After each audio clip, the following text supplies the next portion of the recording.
Okay, great. I think we'll get started. So yeah, really great to have you all with us here today. My name is Jess Whittlestone. I'm a senior research fellow at the Leverhulme Centre for the Future of Intelligence here in Cambridge. For those of you who don't know us, we're a very interdisciplinary research centre focused on understanding all kinds of questions about the nature and the impacts of artificial intelligence on society. And today I'm really happy to introduce my colleague, Dr. John Zerilli, who is a research fellow with us at the Centre for the Future of Intelligence. He's a philosopher with special interests in cognitive science, artificial intelligence and law, and he was actually originally trained as a lawyer and briefly a barrister in Sydney before turning to full-time philosophy. And today he's going to talk to us about his exciting new book, which is called A Citizen's Guide to Artificial Intelligence. Over to you, John. Thanks, Jess. So this afternoon, I want to talk about the links between citizenship, democracy, and digital literacy. But I'm going to start off with what you might think is a quite dramatic example to illustrate a point that I want to make about automation and artificial intelligence. Some of you watching today will no doubt have heard of this individual here. His name is Stanislav Petrov, and he's possibly one of the greatest unsung heroes that's ever lived. What did he do? It's not too much of an exaggeration to say that he kind of saved the world. The story goes that in 1983, he was a duty officer at a secret location outside Moscow. His job was to monitor early warning satellites for any signal that the USA might attack the Soviet Union. And in the early hours of the morning on the 26th of September in 1983, that early warning system kicked in. And Petrov was notified that an intercontinental ballistic missile had just been launched from an American base headed straight for the Soviet Union. That signal was soon followed by others, indicating that a further 4 missiles had been launched, again, all apparently headed straight for the Soviet Union. Now, if nothing was done, if no action were taken, those missiles would reach the USSR within 25 minutes. The chain of command meant that Stanislav Petrov had to notify his immediate superiors, who would then notify the Soviet military leadership, who would then notify the Soviet leader at the time, which was Yuri Andropov. A decision to launch a counterattack against these interballistic missiles had to come from the top. So Stanislav himself couldn't make this decision. And as I said, he had 25 minutes in which to make a decision. In fact, less than that. So this is the predicament that Petrov faced, and this is how he described his predicament to the BBC in 2013. He said, "There was no rule about how long we were allowed to think before we reported a strike. But we knew that every second of procrastination took away valuable time, that the Soviet Union's military and political leadership needed to be informed without delay. All I had to do was to reach for the phone to raise the direct line to our top commanders, but I couldn't move. I felt as if I was sitting on a hot frying pan." He also, in another segment of that interview, said that he had a funny feeling in his gut. What exactly was he to do? Was he to trust the signals that he was getting from the satellites? Or was he to trust the feeling in his gut that the signals were wrong? Now, in the end, he went with his gut, and the whole world can be grateful that he did. Petrov's instincts were right. It was a false alarm. Any retaliatory missile strike on the Soviet Union's part could have been apocalyptic. could you imagine if he passed on news of the satellite signal? Could you imagine if cooler heads hadn't prevailed? But as it happened, September 1983 was actually an extremely tense time in Soviet-US relations. The Soviets were actually anticipating a US nuclear strike.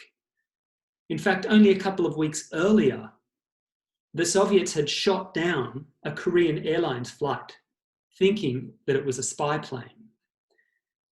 All of which just makes Petrov's cool-headedness the more remarkable. Now, as I said, this is a very dramatic illustration of a point that I want to make, but I think it's a very useful illustration nonetheless. The point that I want to make is that Petrov's actions on that fateful September morning are not at all typical of how humans interact with advanced technology. What's far more usual when a human gets a signal from an advanced computer system is for them not to question it and to just go along with it, which, as we've just seen, can have catastrophic consequences in the right circumstances. Now, in fact, this human knack for taking orders from advanced machinery has been observed time and time again from all sorts of different areas and domains. So in transportation and navigation, for sure, in aviation and flight deck control and shipping and in driverless car management. But it's also been seen in day-to-day administration and in routine office work and government decision-making. If there are any Australian members of my audience, you'll know only too well what I mean by the words robo-debt. So for those who don't know about that story, basically the Australian government used an algorithm to determine the average income of welfare recipients in Australia. And those assessments, those calculations ended up being completely wrong, way off for hundreds of thousands of people. But nonetheless, the government used this incorrect information to determine what the government thought were its overpayments to all these welfare recipients. And then it sent these people letters of demand claiming repayment in full. Now, you can only imagine what that must have felt like for someone only earning a few $1,000s a year, who's unemployed, presumably, being asked to pay back $1,000, $2,000 or $3,000 seemingly out of nowhere. Now, in the end, the Australian government had to cancel almost $400 million of debt. That's upwards of £200 million. It had to just concede was illegitimate. A fiasco on a similar human scale, but affecting a different cohort of citizens, happened in the UK in 2020. We've all heard about how an algorithm used to replace exams that were called off because of COVID resulted in thousands of A-level students being awarded lower grades than they deserved, and in fact, missing out, in some cases altogether, on their preferred university courses. The heartbreak and cruelty of these misadventures demonstrate why we need to rethink an AI apocalypse as something much more boring, much more banal and innocuous than the exhilarating projections of Hollywood screenwriters. Science fiction has tended to focus on nightmare scenarios where machines acquire superhuman abilities and then take us over. But apocalyptic scenarios like these distract attention from the real problem of human control that we're facing right now, which isn't that we're unwittingly handing over control to superintelligent machines, but that we're already surrendering control to machines that are reliable, but not reliable enough to do what we want them to do. In fact, this is what makes the problem tricky. Machines that promise to make our lives easier do, in fact, make our lives easier a lot of the time. So it always makes good local sense to automate. And yet, while they work most of the time, they still fail in cases where humans probably wouldn't fail.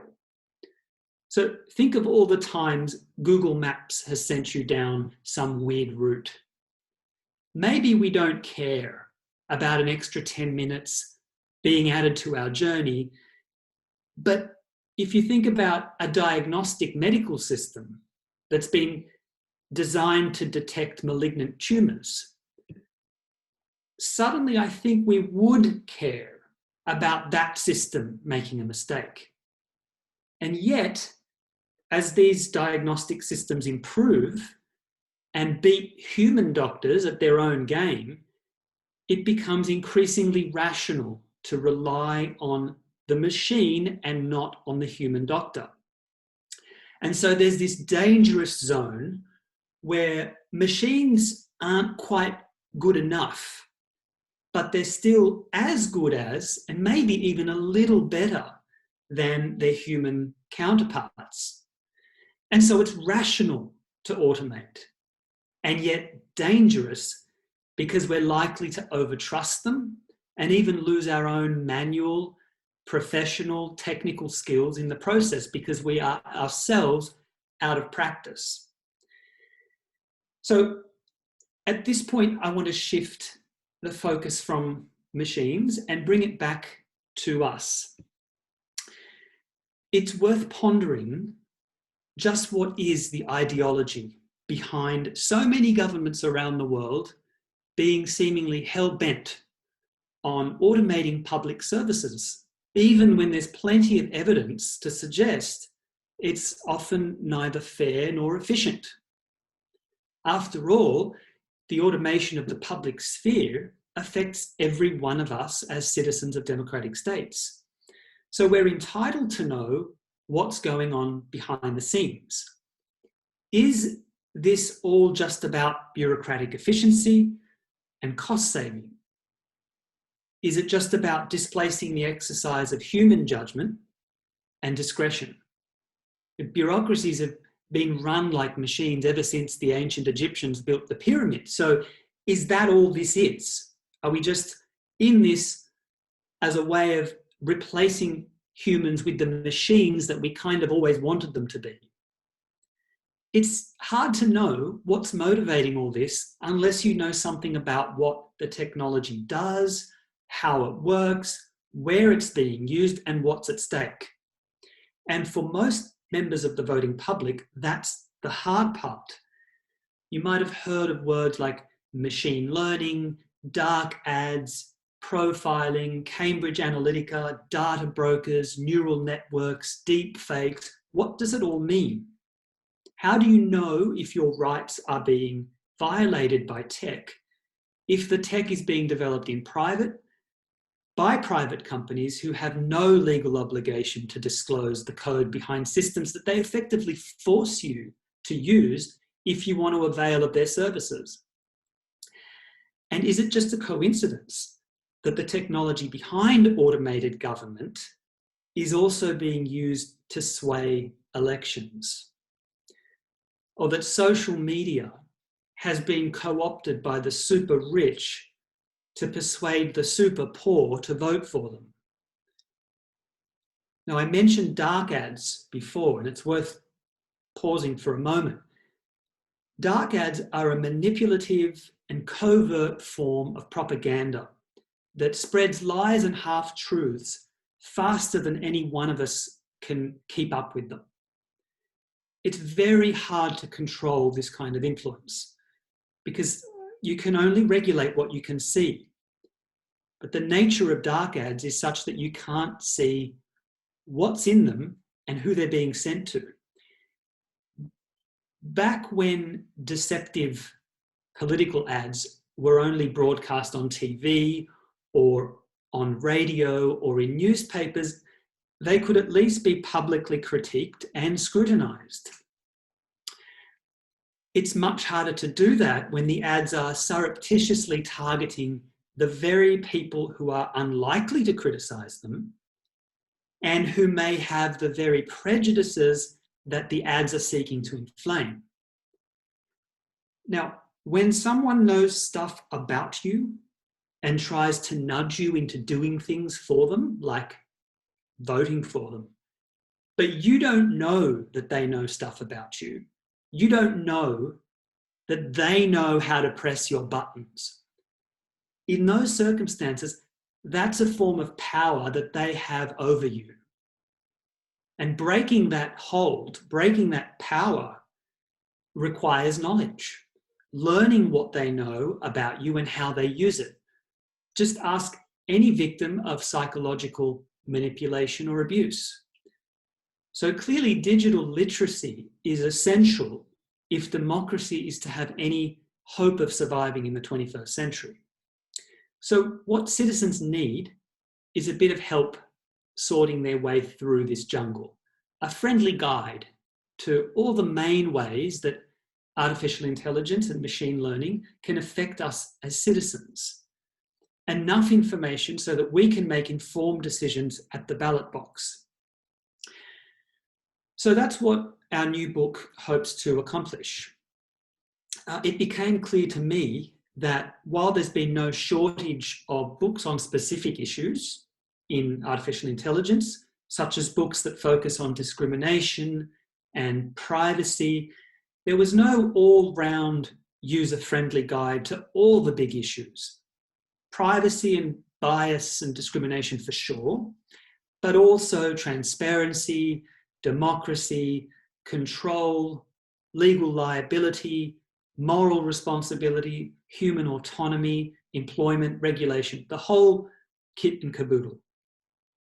And while my co-authors and I wanted the book to be authoritative, we wanted it to be written by experts in each area that we wanted to cover in the book, at the same time, we definitely didn't want this to be an academic book or an edited volume where you get a different writing style in each chapter, and the chapters often don't hang together well and they don't speak to each other. So the way we went about it was to get me to write around half the book in order to set the tone, and then my co-authors would write their parts, and when they finished writing their parts, the idea was that I would take on what they'd written and finesse it so that it would jibe with my writing style. And the result is a book that introduces everything the citizen needs to know about artificial intelligence, written by some of the best people in the field, and yet that has a single arc and speaks with one voice. And our hope is that this book will play an important part in getting interested lay people up to speed on the big issues facing us today around big tech. Thanks very much.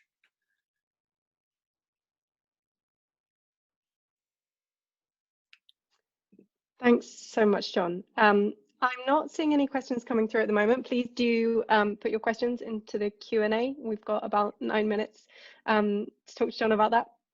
Maybe while we wait for that, I'll sort of use my chair's privilege and ask a bit. So yeah, thanks for John. I feel like it's a really great overview of some of the things that citizens need to care about. I'd be curious to hear a bit more from you about sort of what kinds of decisions you hope your book will sort of help sort of people to make day to day, or like what kind of, how do you hope this is going to help people in their day-to-day lives?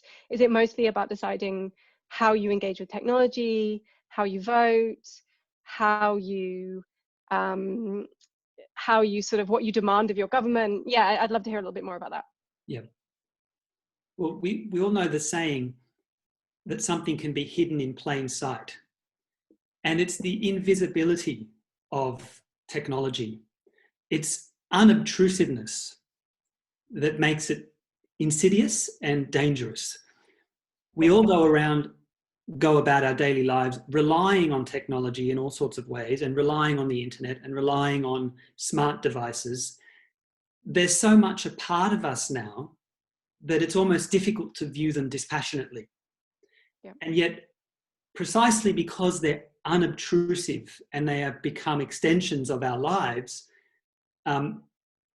they pose a danger to us, because behind the technology, of course, are incentives and are people that stand to make money, are power structures.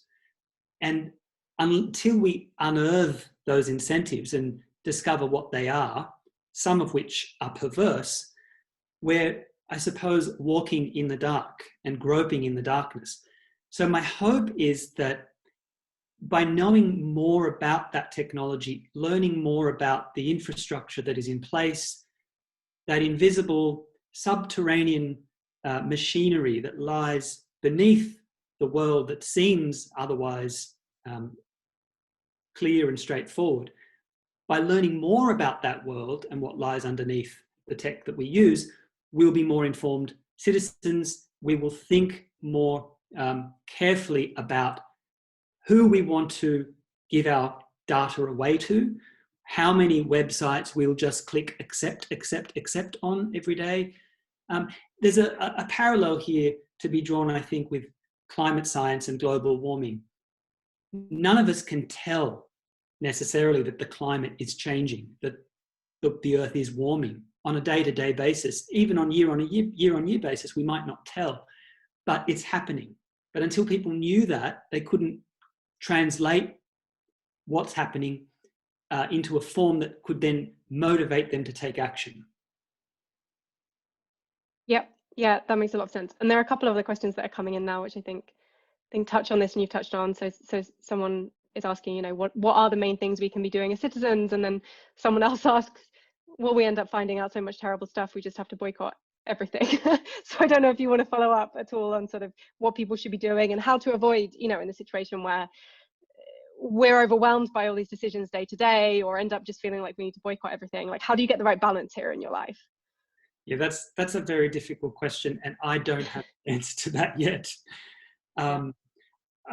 It's impossible to boycott everything, because it's now, as I said, it's an extension of our lives. So the only way to, I suppose, reassert our own hegemony over these technologies is by insisting, through the democratic means that we have, insisting that the technology comes under the proper regulation.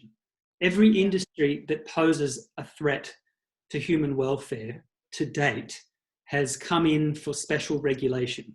Pharmaceuticals, oil, whatever it might be, medicine. So this is no exception.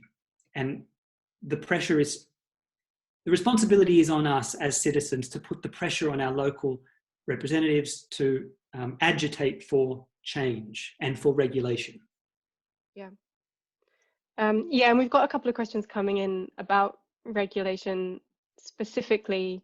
One person that asks, you know, how should we be controlling the 5 big tech giants?